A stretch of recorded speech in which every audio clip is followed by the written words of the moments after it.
This year I played a little game known as Spider-Man 2 on the PS5. I absolutely loved it. I think it's incredible. The graphics, the characters, the story, it's great. It's a great game. Everyone should buy it. So I decided to review it.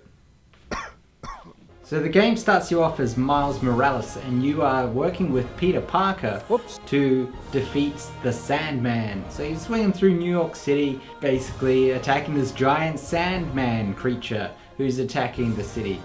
And it's great. It makes you feel like Spider-Man and it's epic. It's pretty cinematic. It's amazing. Just kidding. I'm reviewing this Spider-Man. Don't let them get the case. Give us the case and you won't get hurt!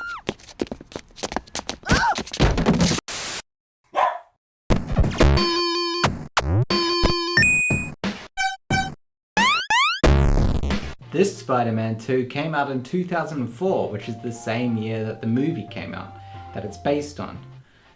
That makes it 20 years old. Ugh.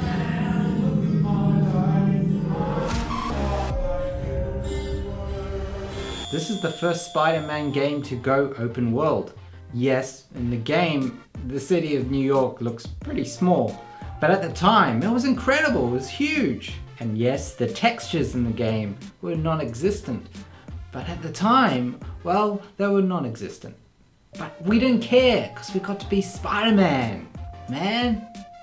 The game actually includes the real voice actors from the actors who played the characters in the movie, including Harry Osborn,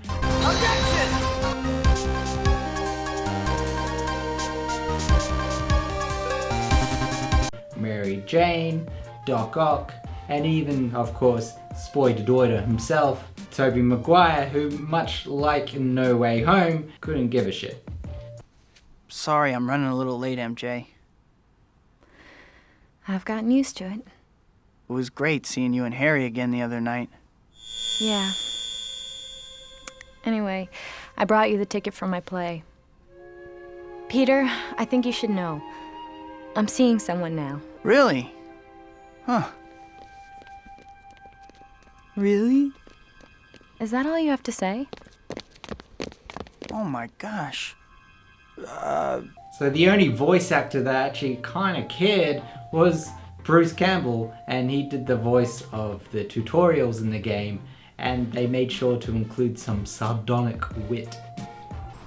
Well, sequel time already, huh? Welcome back, I guess.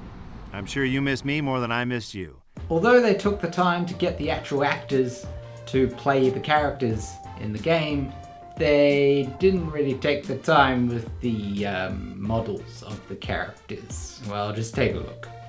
I'll get you a ticket for your birthday. Otto, your guests are here. All right. So the characters look like surfboards. The pre-rendered cutscenes actually look pretty good, and it's the standard PS2 pre-rendered cutscenes that you would probably expect.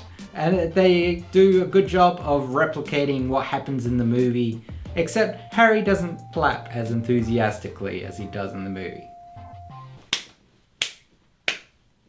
Of course, if you just strictly followed the movie, you'd have a pretty short open world game. So they had to include some fights with iconic supervillains such as Shocker, Rhino, and Mysterio.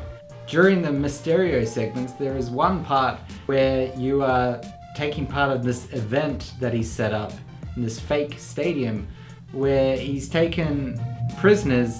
You have to race him to throw more prisoners into these pits faster than him. It's pretty messed up, man. I mean, where do they go? Do they die? Yes! All the side stories are pretty fun, and they all include Spider-Man quips. In fact, in all fights, Spider-Man won't stop quipping. Better not get pizza delivered this way. Although some of his comments are funny, it gets repetitive after the 48th time. It is 2004, so it feels like they just threw in what they considered funny comments without context. Sometimes it just doesn't make sense. Surrender immediately. No one's getting shot on my watch. No one's getting shot on my watch. Although, as I said before, the pre-rendered cutscenes are great. The in-game animation are the jankiest of Janktown.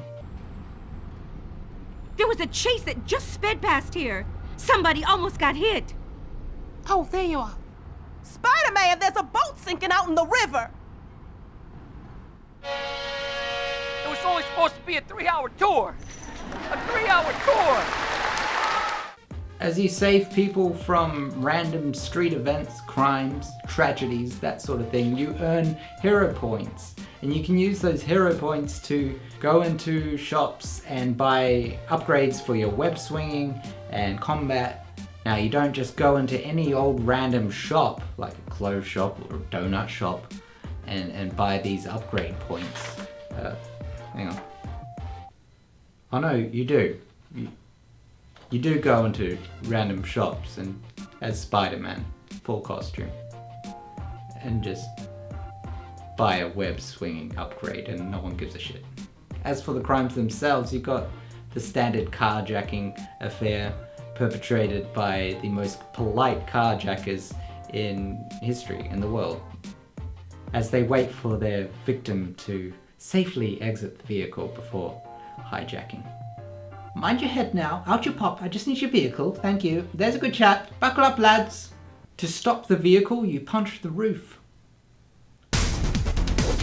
Where'd you learn to drive? Of course you got your muggings. Plus part of your duty as Spider-Man is to retrieve children's balloons as they float away. Be good now. Say thank you. Balloons float, and sometimes they pop. That wasn't a thank you. You ungrateful swine. So basically the game has you going through chapter to chapter, achieving objectives, saving people, fighting crime, earning hero points, swinging around, racing things, doing challenges, doing whatever the fuck this is, checking out Mary Jane's polygons. Also a nice touch is that throughout the game, Spider-Man will just start talking to himself, sort of like he does in the movies, where he's just swimming around the city like therapy. Black Cat seems okay. Maybe a little bit of an attitude, though. So the combat itself is kind of okay. Back in the day, I was pretty good at it. I could do all the combos, all the moves, so I guess with practice, people could get pretty good at this, like anything, like reviewing games. But if you're like me and you play this straight after playing PS5's Spider-Man 2, you're gonna have a hard time.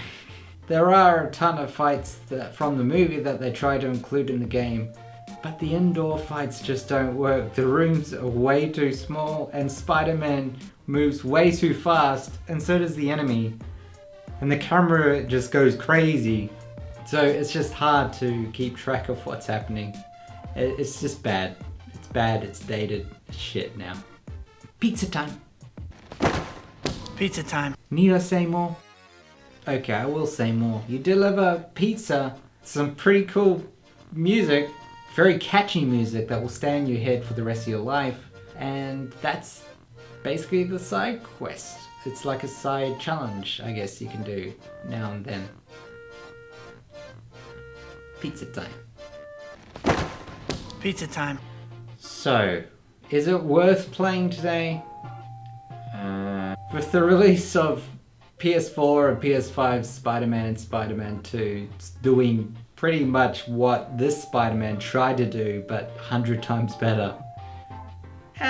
Probably not. Unless you're a masochistic fanatic of the Sam Raimi movies and you just want to go back and experience what a Spider-Man game was in 2004. Then sure, go ahead. Or if you just want to laugh, but for the wrong reasons. It's not like they're trying to make you laugh, they're actually trying to make a serious game here, I guess. And in 2004, it was great. It was the best thing we ever had. Yay! It was the only thing we had.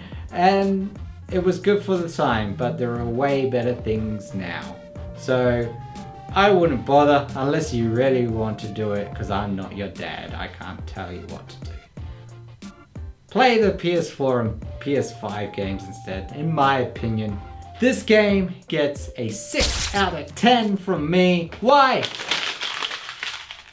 Because it's my channel. It hurts. Okay? It hurts to give it that score now. It's just bad. It's dated.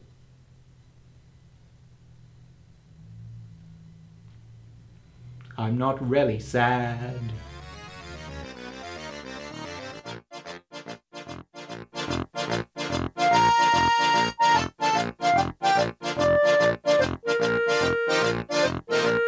Really? Is that all you have to say?